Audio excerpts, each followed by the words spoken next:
your data gathering was a little bit all over the place and you were thrown off. And that's where you miss things. Things I want to ask would be, has this patient got any fever?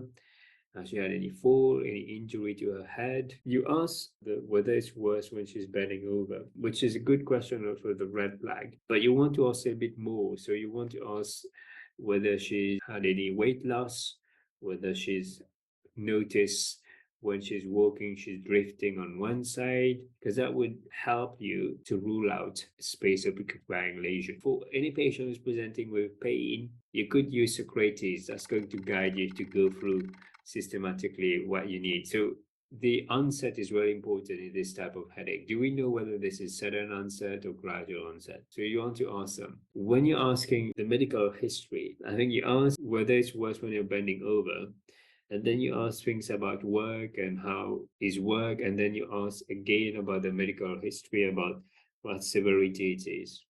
So try and ask everything in a section. Okay, and then you move on. When you're asking things about alcohol or whether she smokes, try and ask it in context instead of asking it like, do you smoke? What about alcohol? It's very formulaic when you ask it that way. So I would ask something like, headache can be caused by various things that we do. So may I check, do you smoke at all? Do you drink alcohol? So this is more in context with a headache. I would say something like, I'd like to examine you if you can come down today.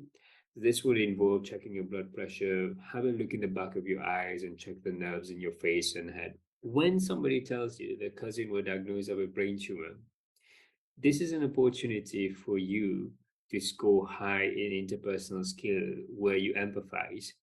So it just went like that for you. You didn't really pick it up. So you should have said, it sounds like really unexpected. I can see why you would be worried. And what happened to your cousin?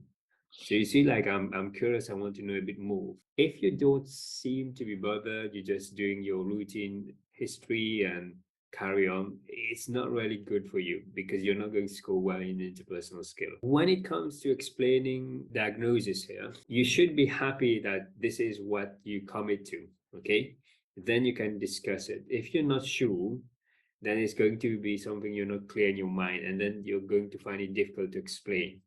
So that's why you need to do that in the history to tease out what it could be and then find out. It's very important you justify why it's not a brain tumor, because that's something the patient is specifically worried about. I can see that you're concerned that this could be a brain tumor. Now, having assessed you today, from the history, it does not sound like this is a brain tumor, because when I asked you about some of the red flag questions, you didn't have any of these. So these red flags are symptoms that usually present with a brain tumor. But the good news is you didn't have any of these. Now, this is just from speaking with you. I think it'd be sensible to examine you to make sure there's no abnormalities on the examination as well.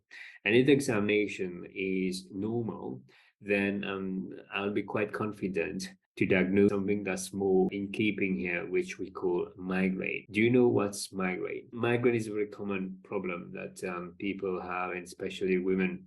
Now, I know that you mentioned about a scan. We don't normally arrange any scan to diagnose migraine. This is something that we can diagnose on assessment. Now, let's say she says, oh, I need a scan, doctor, I'm worried. Then you have to negotiate. So you would say something like, when somebody has headache, like the one that you're presenting, we consider whether they meet certain criteria before we arrange any scan. And at this stage, you don't meet any criteria. So we would not request scan, and we're very careful about this because it has got radiation.